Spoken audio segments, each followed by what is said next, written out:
हमारे देश के स्वास्थ्य एवं परिवार कल्याण मंत्री जगत प्रकाश नड्डा के द्वारा हिमाचल प्रदेश के कसौली में स्थित सेंट्रल रिसर्च इंस्टीट्यूट में टीडी वैक्सीन को लॉन्च किया गया, यानी जो टेटनस डिप्थीरिया वैक्सीन है उसको लॉन्च किया गया और इसके 15 लाख डोज बाजार में उतारने के लिए हरी झंडी दिखाई गई और ये भारत के टीकाकरण कार्यक्रम को विशेष रूप से मजबूत करने में विशिष्ट भूमिका का निर्वहन करने वाला है। यहाँ पर आपको डिप्थीरिया और टेटनस के बारे में सामान्य जानकारी होनी ही चाहिए, तो डिप्थीरिया और टेटनस को जान लेते हैं। दोनों ही किस तरह की बीमारियां हैं? बैक्टीरिया के माध्यम से होने वाली बीमारियां हैं, यानी बैक्टीरियल इन्फेक्शन होता है। किस प्रकार के बैक्टीरिया होते हैं? अगर हम डिप्थीरिया की बात करते हैं तो इसको फैलाने वाला जो बैक्टीरिया है उसका नाम क्या है? कॉरिन, कई बार कॉरिने बैक्टीरियम कहा जाता है, कई बार कॉरिन बैक्टीरियम कहा जाता है। तो कॉरिन बैक्टीरियम डिप्थीरिया जीवाणु के माध्यम से होता है, बैक्टीरिया के माध्यम से ही होता है। और किस तरह के लक्षण इसके अंतर्गत होते हैं? सामान्यतः ठंड लगती है, सर्दी लगती है, कई बार ठंड और सर्दी लग करके बुखार भी हो जाता है। इसके अलावा गले में दर्द होता है, गले में खराश होती है, गले में ग्रे रंग के कुछ ऐसे उभार से बन जाते हैं जो स्पष्ट रूप से दिखाई देते हैं।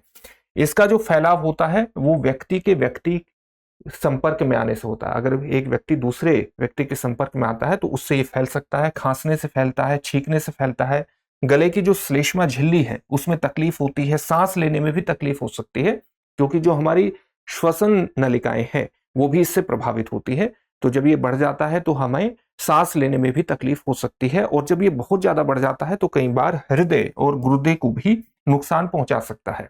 इसका सामान्य तरीका यही है, या तो हम जो एंटीबायोटिक दवाएं हैं वो लें, या वैक्सीन सबसे अच्छा उपाय माना जाता है कि हम टीका लगवाएं। इसके अलावा अगर आप टेटनस की बात करें तो टेटनस भी एक बैक्टीरियल इन्फेक्शन से होने वाली बीमारी है। बैक्टीरिया से या आप जीवाणु से संक्रमित हो जाते हैं तो आपको टेटनस हो सकता है। और टेटनस वस्तुतः अगर आपको कोई घाव हो जाता है, कोई चोट लगती है, तो इसके जो जीवाणु हैं वो मिट्टी या धूल में रहते हैं, और ये मिट्टी या धूल से आपके घावों में प्रवेश कर जाएं तो आपके शरीर में, विशेष तौर से आपकी पीठ की मांसपेशियों में, आपके पेट की मांसपेशियों में जकड़न हो सकती है। मुंह की जो मांसपेशियां है, जबड़े में भी अकड़न हो जाती है, जिसको हम लोक जो के नाम से कहते हैं और सीधे लोक जो के नाम से जानते हैं, और ये सीधे तंत्रिका तंत्र को प्रभावित करता है। तो अब आप देखिए कि इनसे लड़ने के लिए ही ये टीडी यानी टेटनस और डिप्थीरिया वैक्सीन को लॉन्च किया गया है, क्योंकि ये सबसे बेहतर उपाय है इनकी रोकथाम का। डिप्थीरिया और टेटनस दोनों से सुरक्षा के लिए समय पर टीका लगवाना सबसे महत्वपूर्ण माना जाता है। इसके अलावा अगर आपको कोई घाव होता है तो उस घाव को अच्छी तरह से धोएं ताकि वो किसी भी प्रकार से संक्रमित न हो।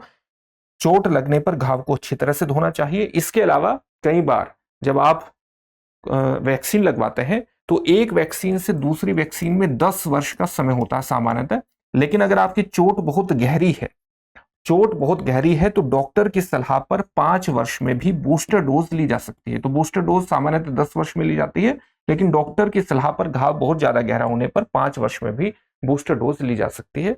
तो ये इसके उपाय हैं सामान्य। अब इससे जुड़े हुए एक प्रश्न को भी देख लेते हैं। प्रश्न है, डिप्थीरिया मुख्य रूप से किस अंग को प्रभावित करता है? आपके सामने ऑप्शंस हैं, हृदय, नाक और गले की श्लेष्मा झिल्ली, यकृत या गुर्दा।